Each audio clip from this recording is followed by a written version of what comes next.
Hi there. Hope everyone is good and safe at home. My name is Sanjay Sharma. Welcome all of you for this new session. Today we have a topic, permutation and combination. Permutation and combination generally students के लिए comfortable chapter नहीं होता। उसके कई reasons हो सकते हैं। मैं उनमें से कुछ रीजंस पर्सनली जो मैंने ऑब्जर्व किए हैं या मैंने फील किए हैं मैं उनको शेयर करना चाहता हूं। परमुटेशन कॉम्बिनेशन स्टूडेंट्स के लिए इसलिए भी टफ लग रहा होता है या इसलिए कंफर्टेबल नहीं होता है क्योंकि बहुत ज्यादा विजुअलाइज नहीं कर पाते इस टॉपिक के लिए। फॉर्मूला बेस्ड होना, उनका एकेडमिक में बहुत ज्यादा चीजों को फॉर्मूले से रिलेट करके सॉल्व करना क्वेश्चंस को,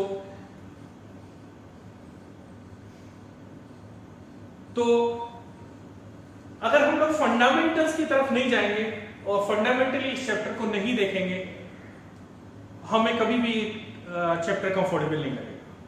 बट मैं समझता हूं अगर हम लोग कुछ बेसिक फंडामेंटल्स को ठीक से क्लियर कर लें, समझे, तो ये चैप्टर शायद बहुत ज्यादा लॉजिकल है, बहुत ज्यादा लॉजिकल अप्रोच रखता है। फॉर्मूलों की बहुत कोई नीड होती नहीं है, लेकिन हम जो भी सीखेंगे, फॉर्मूलेज भी अगर सीखेंगे तो उनकी लिमिटेशंस और कैसे वो जनरेट हुए हैं, what was the logical aspect behind that, वो हमें बहुत अच्छे से क्लियर होना चाहिए।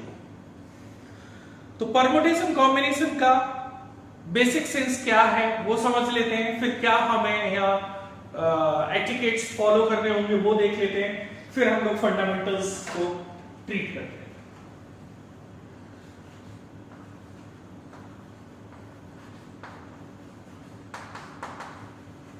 Permutation and combination.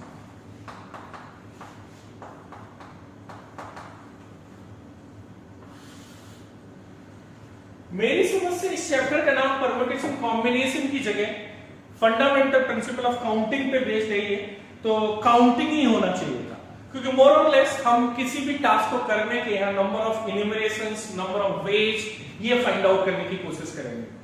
तो कोई भी वर्क है, कोई भी टास्क ऐसा है उसको कितने तरीके से किया जा सकता है, ये काउंटिंग हम लोग एग्जैक्टली कैसे करें।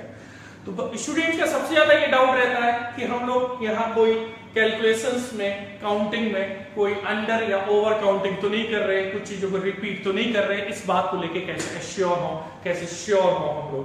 तो फंडामेंटली हम चीजों को समझेंगे। तो पहले कॉम्बिनेशन का मतलब समझ लेते हैं। कॉम्बिनेशन का लिटरल सेंस क्या है, कॉम्बिनेशन का बेसिक मतलब क्या है। कॉम्बिनेशन का मतलब होता है सिलेक्शन और grouping without any arrangement, without any arrangement।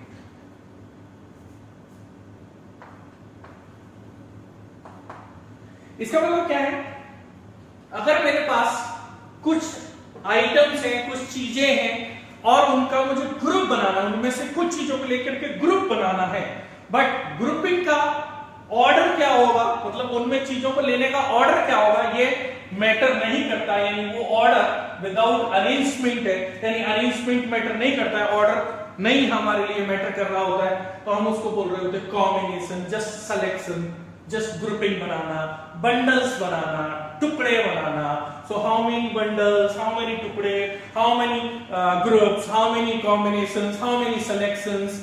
So this is all about your combination. While permutation is selection and linear, या इसको मैं प्लस बोलूं, साथ साथ मुझे करना होगा उनका लीनियर अरेंजमेंट।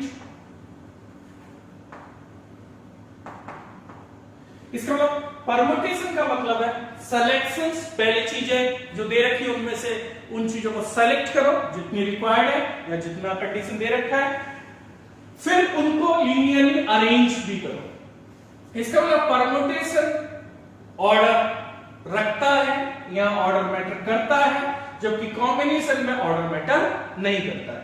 इसका मतलब यहां सिलेक्शन आ रहा है तो परमुटेशन में मेरे लिए कॉम्बिनेशन ऑलरेडी इनबिल्ट है। इसका मतलब combination, this is what, combination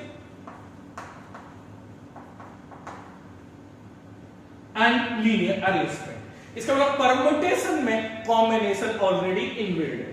तो हमें सबसे पहले कॉम्बिनेशन को समझ लेना होता है, फिर परमुटेशन को करें तो ज्यादा बेहतर होगा।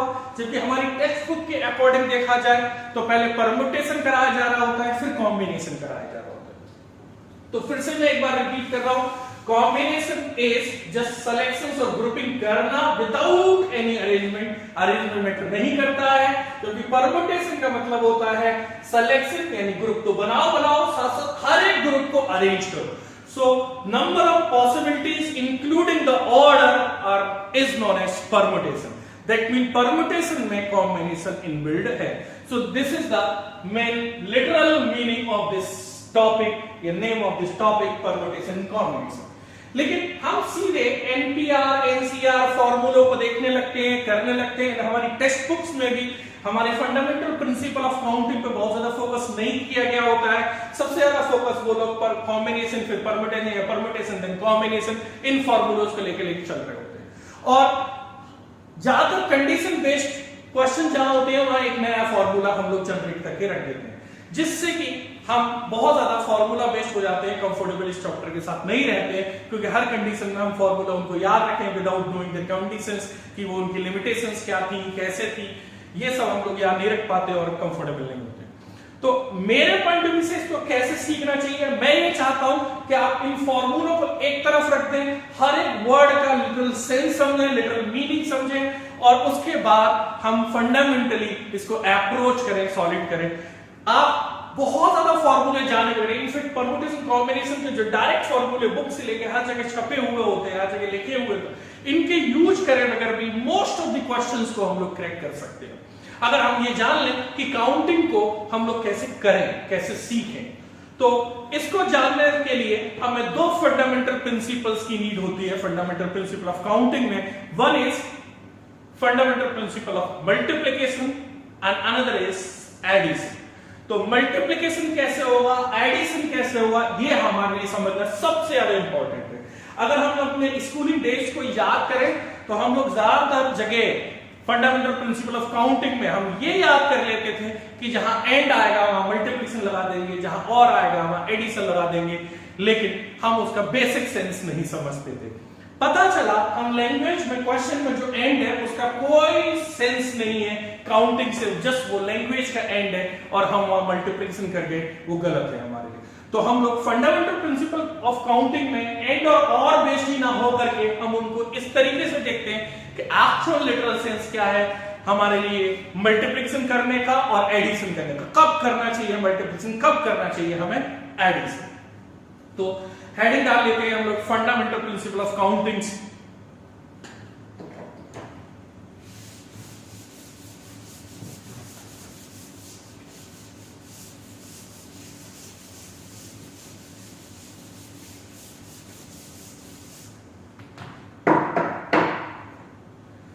Fundamental principles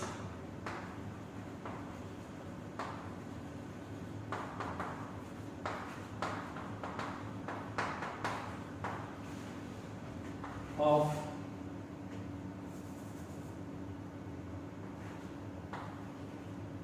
counting।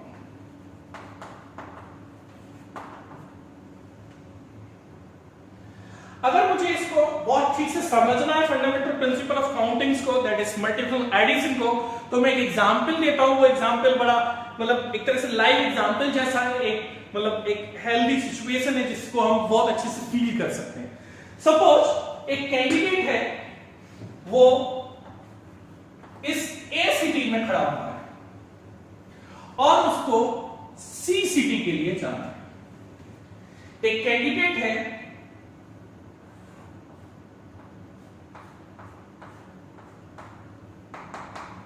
जो कहां है, सिटी ए पे खड़ा हुआ है और उसको सिटी सी के लिए जाना है। बट ए सिटी से सिटी सी जाने के लिए कोई डायरेक्ट रास्ता नहीं है, कोई डायरेक्ट हमारे लिए पाथ नहीं है। हमको एक इंटरमीडिएट स्टेशन एक इंटरमीडिएट स्टेशन बी के थ्रू जाना ही होगा, एक इंटरमीडिएट स्टेशन बी के थ्रू जाना ही होगा। अब मेरी मेन जॉब क्या है, या कैंडिडेट ए की जॉब क्या है, उसको ए से सी पहुंचना है, बट ए से सी वो डायरेक्टली नहीं जा सकता है, तो फिर क्या है, पहले वो ए से बी जाए, फिर बी से सी जाए, तो उसकी मेन जॉब कंप्लीट होगी। ए से बी जाने के उसके पास 4 डिफरेंट रूट्स हैं, R1, R2, R3, R4. There are 4 different routes. Yeah, there are 4 different ways in which he moved from A to B. He moved from city A to B. Different कैसे, different site scene होंगे, different रास्ते हैं, different site scene होंगे, इस वजह से इनको मैं क्या बोल रहा हूं, डिफरेंट बोल रहा हूं। डेस्टिनेशन ए से बी जाने के लिए, सॉरी ए से डेस्टिनेशन बी जाने के लिए, फर्दर बी से सी जाने के मेरे पास 5 different ways, W1, W2, W3, W4, W5. Now the question, कितने तरीके से कैंडिडेट ए से सिटी सी जा सकता है? तो what is the main job to complete this main is task P कि वो ए से सी पहुंच जाए। लेकिन इस टास्क को करने के लिए उसको 2 टास्क इंडिविजुअली करनी पड़ेंगी। क्या करनी पड़ेगी कि पहले तो वो ए से बी पहुंचे यानी टास्क T1 को कंप्लीट करे, फिर बी से सी पहुंचे यानी टास्क T2 को कंप्लीट करे। मतलब इस पूरी सिचुएशन को मैं इन 2 सिचुएशन में कन्वर्ट कर सकता हूं, ए से बी पहुंचे फिर बी से सी पहुंचे। Perfect, right. तो in how many ways he can do this whole job, that mean he can reach from A to C. तो ए से बी पहुंचने के कितने रास्ते हैं उसके पास, कितने तरीके हैं उसके पास, 4 तरीके हैं। बी से सी पहुंचने के कितने तरीके हैं उसके पास, 5 तरीके हैं। तो कितने तरीके से वो ए से सी पहुंच जाएगा? तो हम में से बहुत से लोगों ने तुरंत पढ़ा होगा और लिखा होगा कि this is 4 into 5 that is 20 ways. ठीक है, 20 वेज, बट इसको फील करते हैं how this is actually 20 ways. अगर ये फील मेरी समझ में आ गया तो हर क्वेश्चन के साथ मैं ऐसे ही बात करूंगा और फिर अपनी तरफ से बाकी कंफर्टेबल होऊंगा कि हाँ मल्टीप्लिकेशन ऐसे ही लगता है और मल्टीप्लिकेशन करने से पहले ये मुझे लॉजिकली डिड्यूस करना ही होगा। तो what was the main task, A से सी पहुंचना। टास्क टी करने के लिए क्या करना पड़ेगा, टास्क T1, फिर क्या करना पड़ेगा, टास्क T2। चलिए कैसे, वो सपोज R1 रूट से जाता है ए से बी। अब उसके पास ए से बी पहुंच गया, फर्दर 5 तरीके हैं कि वो बी से सी पहुंचे। तो फर्दर क्या हो सकता है, वो W1 ले ले तो R1 के साथ W1 आ सकता है, हो सकता है वो W2 ले ले, हो सकता है वो W3 पाथ ले ले, हो सकता है वो W4 ले ले, हो सकता है वो W5। परफेक्ट। इसके बाद R1 फिक्स करा मैंने, पहला रास्ता फिक्स करा, तो फर्दर मेरे पास कितनी चॉइसेस आ रही हैं, 5 चॉइसेस आ रही हैं। कितनी चॉइसेस आ रही हैं, 5 चॉइसेस आ रही हैं। अगर मैं इसको विजुलाइज करूं, इसके बाद अगर मैं पहले रास्ते से यानी ए से बी R1 रूट को लिया तो भी मेरे पास सी पहुंचने की 5 चॉइसेस है। अगर मैंने रूट R1 को लॉक करा फॉर द फर्स्ट टास्क के लिए, R1 ए से बी जाने के लिए, तो मेरे पास फर्दर 5 चॉइसेस आती हैं। कौन कौन सी, R1 W1, R1 W2, R1 W3, R1 W4, R1 W5। अगर मैं R1 को फिक्स ना करके R2 को लेता तो भी मेरे पास फर्दर 5 चॉइसेस होती, W1, W2, W3, W4, W5, R2, R2, R2, R2। इसका मतलब अगर मैं R1 से ना जाता ए से बी तो कितनी चॉइसेस आती, R2 पे जाने से 5 चॉइसेस आती, R1 से जाता तो भी 5 चॉइसेस है, R2 से जाता तो भी 5 चॉइसेस है। इसका मतलब R3 को लॉक करता या R3 रास्ते को चूज करता तो फिर बी से सी पहुंचने के लिए फर्दर मेरे पास 5 चॉइसेस होती। इसका मतलब 5 तरीके से R1 के साथ फर्दर बी से सी जा सकता हूं, 5 तरीके से R2 के साथ फर्दर बी से सी जा सकता हूं, 5 तरीके से मैं R3 को लॉक करके B से C फर्दर जा सकता हूं, एंड 5 तरीके से ही 5 वे से ही मैं B से C जा सकता हूं R4 को लॉक करके। इसका मतलब मेरे पास हर एक रूट के साथ फर्दर 5 वेज एसोसिएटेड है। इसका मतलब टोटल नंबर ऑफ वेज, या मैं ये काउंट करूं तो R1 के साथ 5, R2 के साथ 5, सिमिलरली R3 के साथ 5, सिमिलरली R4 के साथ 5, तो टोटल कितने हो जाएंगे हर एक के साथ 5 5 टोटल R, यानी कि मैं पहले रूट को ले सकता था 4 तरीके से और दूसरे रूट को ले सकता था 5 तरीके से। हर एक के साथ कितने हैं 5 5 हैं, कितनी बार 5 आएंगे फिर मेरे लिए 4 डिफरेंट रूट्स हैं, तो टोटल 20 हो जाएंगे। उस 20 को ऐसे विजुलाइज करें और ऐड करें, इसको हम लोग मल्टीप्लिकेशन से चेंज कर सकते थे 4 into 5 दैट इज 20। मैं इस बात को ऐसे भी बोल सकता हूं, क्या मेरी मेन जॉब जो है वो क्या है, ए से सी पहुंचना है। वो जॉब तब कंप्लीट हो पा रही है जब मैं टास्क T1 को भी कंप्लीट कर रहा हूं और एज वेल एज T2 को भी कंप्लीट कर रहा हूं। यानी मैं पहले T1 को कंप्लीट करता हूं सक्सेसिवली, फिर मैं T2 को कंप्लीट करता हूं। तो नंबर ऑफ वेज कितने आएंगे इन इंडिविजुअल टास्क के मल्टीप्लिकेशन से आएंगे। ऐसा क्यों हुआ, क्योंकि ये एडिशन को ही मैंने मल्टीप्लिकेशन में कंफर्म कर लिया। नंबर ऑफ वेज देखो तो हर एक रूट के साथ 5 5 आ रहे हैं, 4 रूट के साथ टोटल 20 आएंगे, तो मेरे पास टोटल कितना हुआ 20 we can get easily by 4 into 5। इसका मतलब एंड यहां क्या कह रहा है, मेन टास्क अगर इंडिविजुअल टास्क के सक्सेसिवली कंप्लीशन पे हो, सक्सेसफुली कंप्लीट होने के कंप्लीशन होने पर हो, तब मैं मल्टीप्लिकेशन परफॉर्म करूंगा। इसका मतलब अगर task T1 as well as T2 दोनों के सक्सेसिवली कंप्लीट होने पे कंप्लीट हो, तो मेरे लिए मल्टीप्लिकेशन ही सही आंसर देगा या सही तरीका होगा इसको विजुलाइज करने के लिए। हो सकता था C से फर्दर D जाने का भी रास्ता होता, या फर्दर D मुझे पहुंचना होता, और हर एक के साथ मेरे C से D जाने के लिए फर्दर 3 रास्ते होते या 3 रास्ते होते, तो मैं A से D कैसे पहुंचता। मेरे लिए फिर मैं टास्क T को कंप्लीट करने के लिए T1 T2 और एक और टास्क आ जाती T3, जो T3 करने के लिए 3 तरीके थे, तो मेरी मेन जॉब हो जाती 4 into 5 into 3 that is number of veg will be 60। इसका मतलब मुझे एडिशन में एंड नहीं ढूंढना है, एंड का मतलब यहां क्या है सक्सेसिवली है।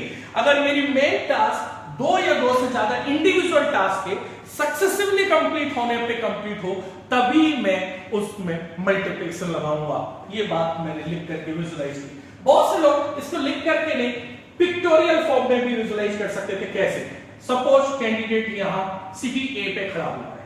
कौन सी सिटी पे खड़ा हुआ है, ए पे खड़ा हुआ है। ए से बी जाना है, तो बी जाने के उसके पास 4 डिफरेंट वेज हैं। यहां से इन रास्तों से वो कहां आ गया, सिटी बी पर आ गया, सिटी बी पर आ गया। अब फर्दर वो बी से सी जाना चाहता है, बी से सी जाना चाहता है, तो सी जाने के उसके पास 5 डिफरेंट रास्ते हैं। अगर यहां बी आ गया तो अब 5 तरीके से वो कहां जा सकता है, सी पहुंच सकता है, यहां सी पर पहुंच सकता है, सी पर पहुंच सकता है, ठीक है, सी पर पहुंच सकता है। तो इस लैब के साथ या इस रास्ते के साथ 5 है, ऐसे ही इसके साथ 5 होंगे, ऐसे ही इसके साथ 5 होंगे, ऐसे ही इसके साथ 5 होंगे। टोटल अगर मैं हर एक लेग को काउंट करूं तो वो मेरे लिए लेग देखो तो मेरे लिए पूरा पाथ बता रहा है ए टू सी पहुंचने का। तो this is one path, this is another path and so on. तो पिक्टोरियल फॉर्म में भी हम इसको विजुलाइज कर सकते हैं। अब इशू यह आएगा, कल को ये डेटा बड़े फॉर्म में होगा, हम इसको विजुलाइज कैसे करें। तो विजुलाइज करने के लिए आप डेटा को छोटा कर लो, छोटा करके पूरी तरीके से लिख लो। इनिशियली ऐसा लिखने से आपको कॉन्फिडेंस पूरा मिलेगा और बाद में इसकी जरूरत नहीं रहेगी, हम बहुत ज्यादा कंफर्टेबल हो जाएंगे। तो फंडामेंटल प्रिंसिपल ऑफ काउंटिंग में मैंने मल्टीप्लिकेशन को एक इजी टास्क के थ्रू समझाने की कोशिश की कि मल्टीप्लिकेशन कैसे मुझे परफॉर्म करना होगा। इसी मल्टीप्लिकेशन को सपोज मैं ऐसे भी ले सकता था, एक जेंटलमैन है, उसके पास 6 जीन्स है और 5 शर्ट्स है। कितनी जीन्स है? 6 जीन्स है और 5 शर्ट्स है। In how many way he can wear या he can dress up himself.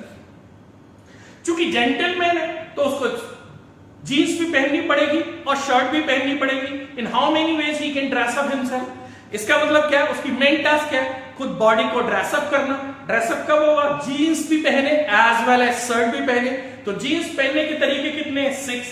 As well as shirt भी पहने कितने तरीके से? 5। इसका मतलब हो सकता है ब्लू जीन्स के साथ व्हाइट शर्ट आया हो सकता है ब्लू जीन्स के साथ ग्रीन शर्ट आया हो सकता है ब्लू जीन्स के साथ येलो शर्ट आया हो एंड सो ऑन, राइट? सो यहां भी मेरी मेन जॉब किस पे डिपेंड कर रही है? डिपेंड कर रही है जीन्स को भी वेयर करो एज वेल एज शर्ट को भी वेयर करो। That mean we have to perform multiplication, then we will gain total number of ways to do the main task. तो हमें हर क्वेश्चन के साथ फंडामेंटली डिड्यूस करना पड़ेगा कि मल्टीप्लिकेशन के लिए क्या वाकई मेन जॉब मेरी इंडिविजुअल टास्क के सक्सेसिवली कंप्लीट होने पे हो रही है। अगर ऐसा होने पे हो रही है तो फिर वहां मल्टीप्लिकेशन होगा ही। क्यों? क्योंकि हमने देखा कि नंबर ऑफ वेज यूटिलाइज करके कितने आ रहे हैं, बाद में कंफर्म करा उनको, हाँ ये चीज तो डायरेक्टली मल्टीप्लिकेशन से की जा सकती थी। So this was the basic understanding of this principle which is known as fundamental principle of counting में multiplication।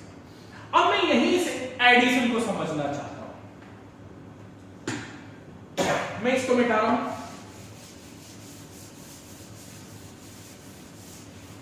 आई होप सब कंफर्टेबल है इसको लेकर के।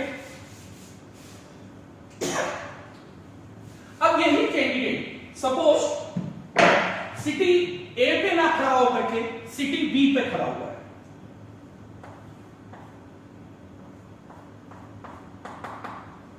सिटी बी पे खड़ा हुआ है।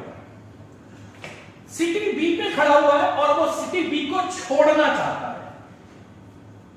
तो सिटी बी को कितने तरीके से वो छोड़ सकता है? यहां एक एंटिसिपेशन, और इसको गुड एंटिसिपेशन बोलेंगे। इस बात को मैं डिस्कस भी करूंगा ड्यूरिंग प्रॉब्लम सेशंस या ड्यूरिंग एप्लीकेशंस कि गुड और बैड एंटिसिपेशंस में हम लोग कैसे अपने आप को बिहेव करें, कैसे अपना बिहेवियर शो करें।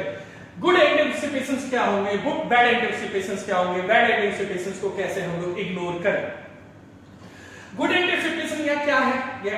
एंटिसिपेशन क्या है कि भाई ये एग्जामिनर आपको सिर्फ 2 सिटी बी के कनेक्टिंग दे रहा है। इसका मतलब अगर बी के कनेक्टिव और भी सिटीज हैं तो वो इसके बारे में लिस्ट बोलना वो चाहता ही, उसका मेन कंसर्न है सिर्फ आप जब इस प्रॉब्लम को सॉल्व करें या इस फेस को देखें तो बी के कनेक्टिंग 2 ही सिटीज ए और सी को माने। अगर कोई है तो हमें उससे कोई प्रॉब्लम नहीं है। क्यों? क्योंकि अगर होंगी तो कितनी और कैसे कैसे अटैच है, that is the bad anticipation, हम उसमें फंस जाएंगे। गुड एंटिसिपेशन इज कि एग्जामिनर ऑलरेडी ये मान के चल रहा है कि सिर्फ 2 ही city A and B attach है। अब कैंडिडेट इस सिटी बी को छोड़ना चाहता है, तो बी सिटी को कैसे छोड़ सकता है? तो उसके पास क्या चॉइस है? या तो वो सिटी सी को चला जाए तो सिटी बी छूट जाएगी, या फिर यहां बी से ए चला जाए तो सिटी बी छूट जाएगी। करेक्ट है? इसका मतलब 2 तरीके से दो टास्क परफॉर्म करके, 2 टास्क में से कोई भी एक टास्क परफॉर्म करके वो सिटी बी को छोड़ सकता है। या तो वो टास्क T1 को कंप्लीट कर ले। इसका मतलब मैं यहां एक गुड एंटिसिपेशन ये भी है कि मैं ए से बी आते रूट R1 को लिया तो बी से ए आते वक्त रूट R1 को ले सकता हूं। यानी जो रास्ता ए से बी जा रहा है वो बी से ए भी आ रहा है, राइट? तो इसमें कोई कंफ्यूजन नहीं होना चाहिए, बहुत ज्यादा इसमें सोचने का बात भी नहीं बनता है। तो अब वो बी से ए जाना चाहता है तो सिटी बी छूट जाएगा। परफेक्ट। तो बी से ए आने के कितने रास्ते हैं? जितने ए से बी आने के थे या जाने के थे, कितने थे? 4। तो 4 तरीके से ही, इन 4 वेज से ही वो सिटी बी को छोड़ सकता है अगर वो ए चला जाए। तो फिर टास्क T1 अगर कंप्लीट कर ले यानी सिटी ए को चला जाए तो भी मेरी मेन जॉब कंप्लीट हो जाएगी, that is the task T complete हो जाएगी, which was just leave the city B या just left the city B.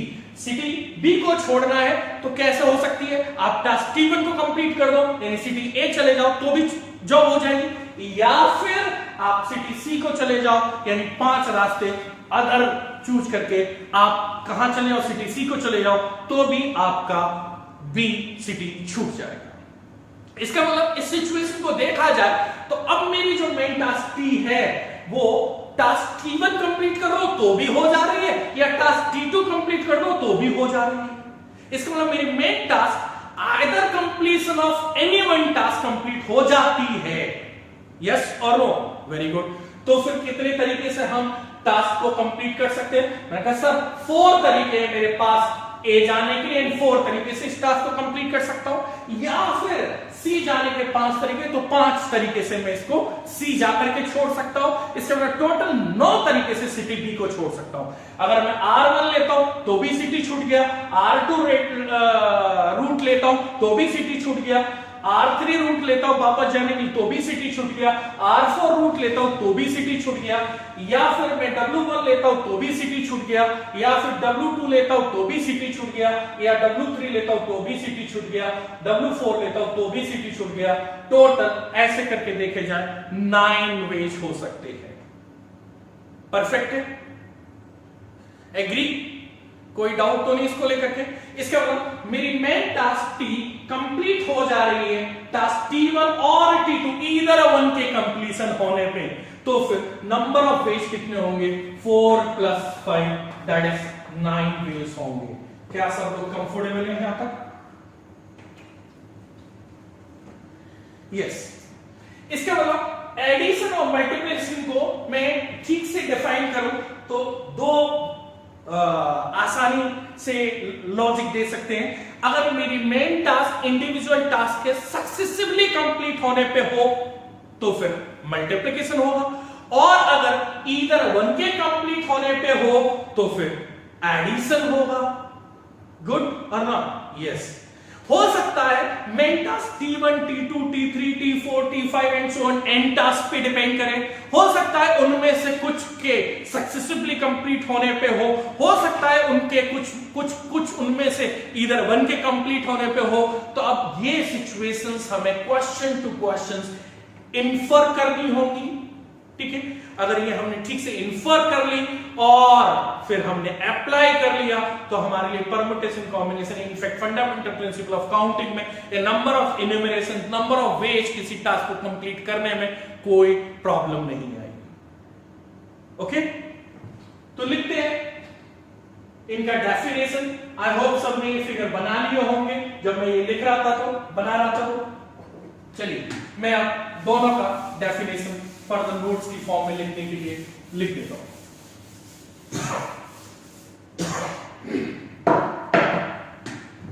Multiplication,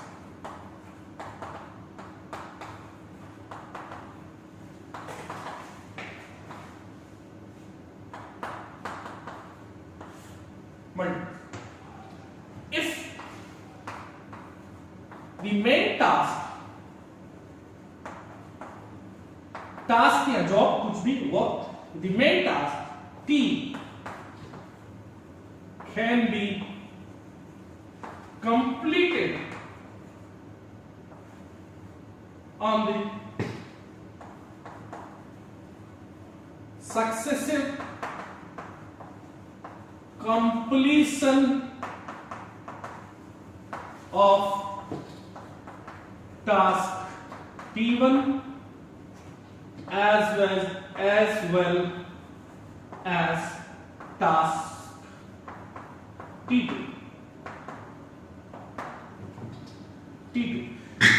हम यहां ये भी लिख सकते हैं टास्क T1 करने के तरीके m ways and task T2 which can be done in n ways. All are different. M different ways and n different ways. Then number of ways to complete main task will be m into n. m into n, because our main job can be completed only completed only when both the tasks are completed successively. हो सकता है यहाँ task t मेरे t1 t2 और हो सकता है n number of task पे डिपेंड करे, तो उन सब के मल्टीप्लिकेशन पे हमारे लिए डिपेंड करेगा number of ways. I hope सबने लिख लिया होगा. Next is addition.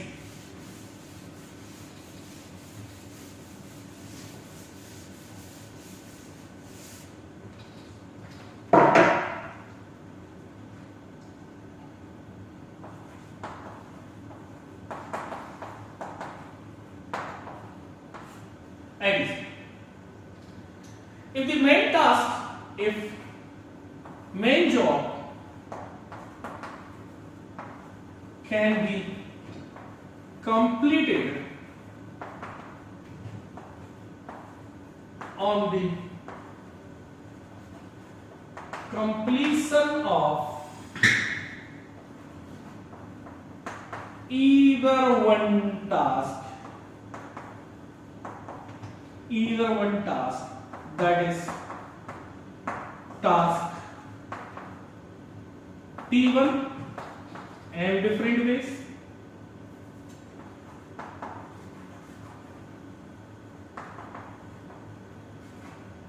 or task T2 and different ways, then number of ways to complete main task will be n plus n. Suppose a gentleman has 6 shirts and 5 t-shirts. In how many ways he can wear them? So this means gentleman, definitely either he can wear shirt or t-shirt. So by 6 wearing shirts in different 6 ways, because we have 6 different shirts and 5 different t-shirts, then definitely we can say we can wear them in 11 different ways. 11 different ways. I hope this is clear. We will deal these situations, the application of these situations in our upcoming questions. Now, if you are comfortable with these two fundamental principles, अगर आपने इन पे ठीक से practice कर लिया और ठीक से कंफर्टेबल हो, I hope परम्यूटेशन कॉम्बिनेशन के क्वेश्चंस जो बेसिकली जितने भी एमबीए एंट्रेंस एग्जामिनेशंस पे आ रहे हैं, वो बहुत ज्यादा हैफ्टी फॉर्मूले या बहुत ज्यादा हैफ्टी लॉजिक का यूज नहीं कर रहे होते. उनका फंडामेंटल प्रिंसिपल ऑफ काउंटिंग में सबसे ज्यादा फोकस होता है. एंड ये हमारा सबसे ज्यादा मिसिंग पार्ट था एकेडमिक का. एकेडमिक में देखा जाए तो हमारे लिए ज्यादातर एक एक्सरसाइज होती थी फंडामेंटल प्रिंसिपल ऑफ काउंटिंग के क्वेश्चंस के लिए 5 to 10 क्वेश्चंस का. बाकी सबसे ज्यादा फोकस, सबसे ज्यादा एम्फोसिस जो एकेडमिक में किया जाता था, वो एकेडमिक में हमारे लिए सबसे ज्यादा फोकस परम्यूटेशन, कॉम्बिनेशन और फॉर्मूलेस पे किया जाता था. लेकिन हम लोग फॉर्मूले बहुत कम देखेंगे.